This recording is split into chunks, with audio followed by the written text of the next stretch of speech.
Gente, bom dia. Hoje eu vim falar um pouquinho sobre titulação. Última matéria sobre soluções, né? Uma sequência gigantesca de matéria, uma das matérias mais importantes que mais caem nos vestibulares, nos concursos. E a gente fecha com a aula de hoje, falando sobre titulação, que é um dos procedimentos mais importantes num laboratório, né? No dia a dia de um laboratório.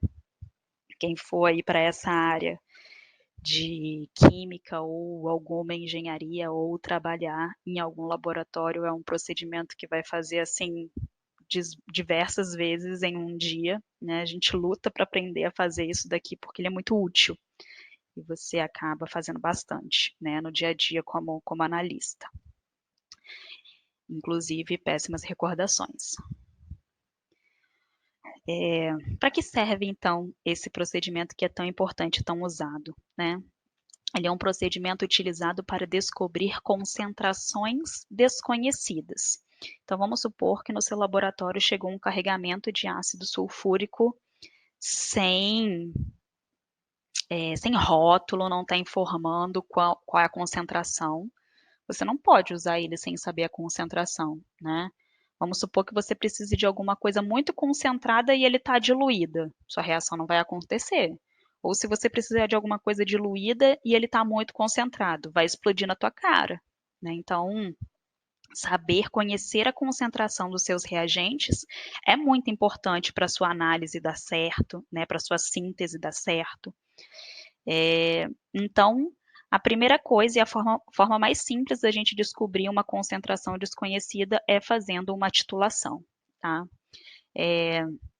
Além de carregamentos que podem chegar, muitas análises que precisam de muita precisão, antes da gente fazer a análise, a gente quer ter certeza se o que está escrito ali é verdade, né? Então, chega lá, tem um hidróxido de sódio 1 mol por litro, e você vai usar na sua análise que requer muita precisão. Você, antes de fazer a sua análise, você faz uma titulação para você se certificar que aquela concentração está certa, né? Então, é um procedimento simples, com vidrarias fáceis, né, de ter em laboratório, de manusear, e você consegue ter certeza absoluta, ou muito próximo disso, de qual a concentração daquela amostra, né? Então, as vidrarias que a gente vai utilizar são poucas. A gente usa um suporte universal, que é para ajudar a gente a fixar as outras vidrarias. Uma bureta, esse nome é muito estranho, mas é uma bureta. E a bureta, ela é fininha, é um vidro fininho, graduado, então é como se tivesse aqui uma régua, né, desenhada nela para a gente conseguir medir o volume. Na ponta tem uma torneirinha, né, tinha colocado até um memezinho aqui no começo, né, titulando a poucas gotas do ponto de equivalência e o coração batendo forte, porque a gente aprende a fazer isso daqui, porque tem que ir controlando muito bem ali a torneirinha para não deixar vazar muito reagente, né? Então, gota a gota. E tem um Erlenmeyer, que é essa vidraria de laboratório, né? Que tem esse formato mais gordinho embaixo e ele mais afuniladinho em cima. E você fica além, é, eita, além de ter que ficar controlando a torneirinha com uma mão, com a outra mão você tem que fazer a mistura, né? Você tem que ficar agitando a sua solução. Então, assim, requer muita prática, muito treino, muita habilidade para você fazer uma boa titulação. E quando você é calouro no curso de química, você faz isso daqui 50 vezes num dia, e aí talvez depois de alguns dias você possa dizer que você sabe fazer, né? Porque precisa de muita coordenação. O que que vai em cada coisa, né? A gente já falou em cada vidraria. A gente já falou que é um procedimento utilizado para descobrir concentrações desconhecidas. Concordam comigo que para fazer essa descoberta eu preciso partir de alguma coisa conhecida, de dados conhecidos? Então, na bureta, vai algum reagente com volume e concentração conhecido, né? Então, como se a gente estivesse criando um padrão. Esse padrão, essa solução que possui volume e concentrações conhecidos que vão na bureta, são chamadas de titulante. E no Erlenmeyer, vai alguma coisa que tenha volume conhecido, né? É porque você é o analista, então você está colocando um determinado volume aqui dentro do Erlenmeyer, então você vai medir isso. Então você tem certeza do quanto você colocou ali dentro. Só que aqui dentro do Erlenmeyer, né, nesse volume conhecido, você não sabe a concentração dessa amostra. Essa solução de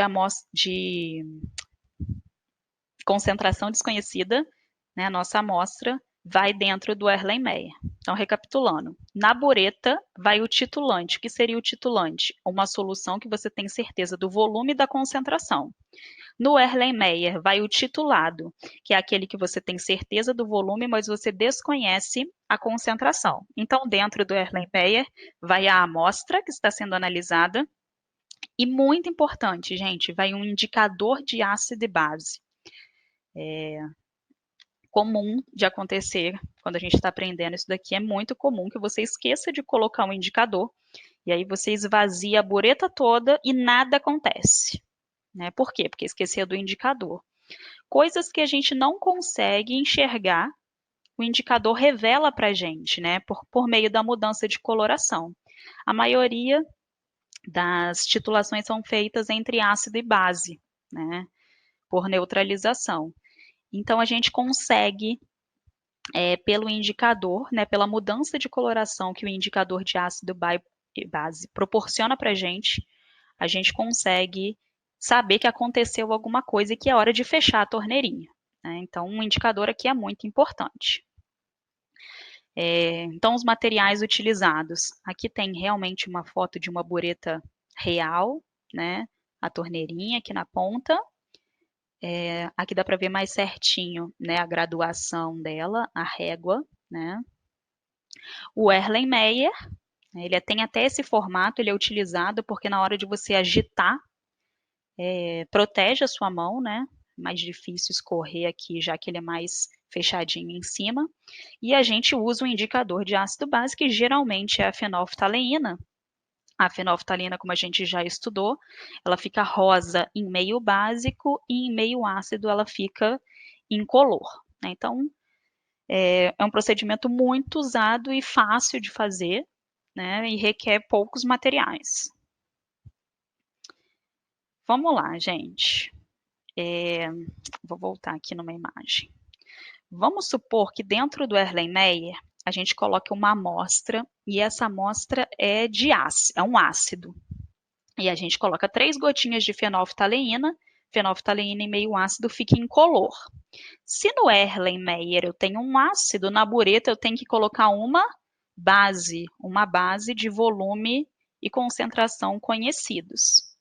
E aí eu vou abrir a torneirinha e deixar a base cair dentro do Erlenmeyer. Né? O que vai acontecer ali, gente? Vai acontecer uma neutralização do ácido com a base. Toda vez que um hidrogênio do ácido encontrar com uma hidroxila da base, elas vão se neutralizar, né? E aí, o que a gente enxerga fazendo isso? Toda vez que cai uma gotinha de base aqui dentro, a gente vê um rastro cor-de-rosa surgindo, que é o indicador mostrando que tem uma base ali. Só que a gente agita e essa cor some. E a gente vai adicionando mais. Ao agitar, a gente percebe que cada vez se torna mais difícil desse rastro sumir. E o objetivo é fazer com que mude realmente de cor. Né? Então, a gente vai ali gotejando, bem devagar, e na hora que a gente vê que mudou de cor, é para a gente fechar a torneirinha imediatamente. Por quê? Existem 2 pontos, o ponto de equivalência e o ponto de viragem. O ponto de equivalência vai ser aquele onde o número de mols de ácido foi igual ao número de mols da base. Né? Essas quantidades se igualaram e nesse momento eu não tenho mais acidez e basicidade, eu tenho um meio neutro. E qual que é o problema? A fenolftaleína em meio neutro, ela continua sendo incolor, então a gente vai conseguir enxergar o ponto de equivalência? Não. A gente vai conseguir enxergar um ponto logo em seguida do ponto de equivalência, que é o ponto de viragem. Então, quando eu cheguei no ponto de equivalência, quando eu cheguei na neutralidade, ele continua incolor. Então, uma gota, né, que cai ali da bureta vai fazer chegar no ponto de viragem, que é onde a gente vai ter a mudança de cor do indicador. Né? Então, eu tinha dito que ela é bem eficaz, né, uma técnica bem eficaz, e é quase, digamos assim, né, porque o ponto de equivalência a gente não enxerga, a gente vai enxergar um ponto logo após a equivalência, que é chamado de ponto de viragem. Depois da equivalência, depois da neutralidade, uma gota a mais que caia de base, o indicador vai fazer ficar rosa, né? Porque agora eu teria um excesso, um pequeníssimo excesso de base. E aí o indicador mostraria para a gente rosa. E aí qual que é o problema, gente? Coloquei até esse meme aqui, porque você fica ali, pingou, aí você fala, virou, tá rosa. Só que se você agita, você mexe, volta a ficar incolor. Aí você fala, tá chegando. Né? Aí você deixa cair mais uma gota. Fica rosa. Quando você mexe, some o rosa. Aí fala, você tenta meia gota, né? Como se meia gota existisse. Aí você joga essa meia gota e o Erlenmeyer fica um rosa pink, né? E aí você fala, já era, né? Passei demais. Por quê, gente? Tem que ficar um rosinha muito claro. Se ficar um rosa tipo esse, né, um rosa bem mais potente, seu professor vai virar para você e vai falar assim: joga fora e faz de novo. Por quê, gente? A gente quer o ponto de viragem, que é o ponto logo após o ponto de equivalência. Então, eu tenho que colocar ali mais meia gotinha, mais um cisco de base para eu conseguir ver a mudança de coloração. Então, se ficar muito rosa, é porque você deixou passar demais. Ok? Então, tem que tomar cuidado com isso. Né? Então, a gente vai de pouquinho em pouquinho, porque tem que ficar um rosinha muito clarinho, porque aí sim você vê a mudança de coloração, porém, não passou demais para a gente ter confiabilidade no nosso teste. É, isso daqui a gente faz 500, joga fora e não aguenta mais falar a palavra titulação até arrepia. Né? Vamos ver aqui no exemplo como que vai funcionar. Eu tenho aqui uma bureta de 50 ml e eu vou preencher ela com 50 ml de NaOH 0,1 mol por litro. Lembra que a gente tinha dito que a gente conhece o volume e a concentração daquilo que vai dentro da bureta. No Erlenmeyer, eu coloquei HCl, que eu não conheço a concentração, coloquei algumas gotas de fenolftaleína, e como fui eu que coloquei essa quantidade dentro do Erlenmeyer, eu medi e sei que eu tenho 25 ml. Fiz, abri a torneirinha, deixei gotejar aqui dentro base, e vai acontecer como a gente já tinha comentado. Fenolftaleína em meio básico, ela fica rosa. Então, toda vez que cai um pouquinho de base NaOH aqui dentro do Erlenmeyer, a gente vê um rastro cor-de-rosa. Mas a gente vai agitando e esse rastro vai sumindo. O que acontece? Depois da gente colocar uma determinada quantidade de base, vai acontecer a neutralização do ácido pela base. E a gente não consegue enxergar isso porque a fenolftaleína em meio neutro também é incolor. Então a gente tem que deixar, né, de pouquinho em pouquinho indo caindo até ficar um rosinha claro, que é a nossa segunda aqui possibilidade. Lembra que a gente tinha dito que a bureta ela é graduada? Por que que isso é tão importante, né, gente? Eu tenho uma bureta aqui de 50 ml, eu preencho ela toda e depois pela régua, pela graduação, eu consigo perceber qual foi o meu volume gasto. Eu comecei com 50 ml, eu comecei incolor.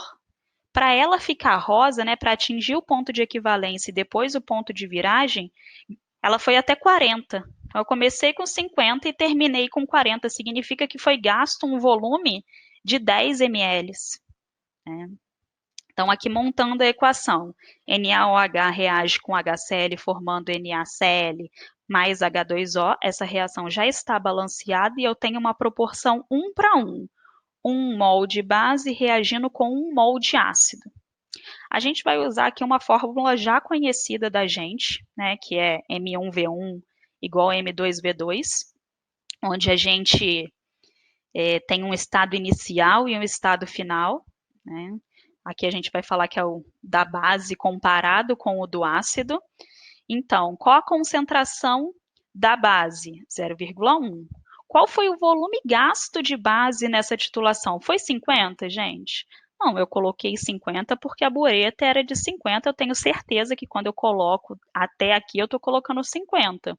Mas eu não precisei gastar os 50 ml para sair de incolor e ir para rosa. Eu só gastei 10 ml, porque ainda continuou tendo 40 ml aqui dentro da bureta. Concentração 2, né? A concentração do ácido é a minha incógnita. E qual volume de ácido eu tinha? 25 ml.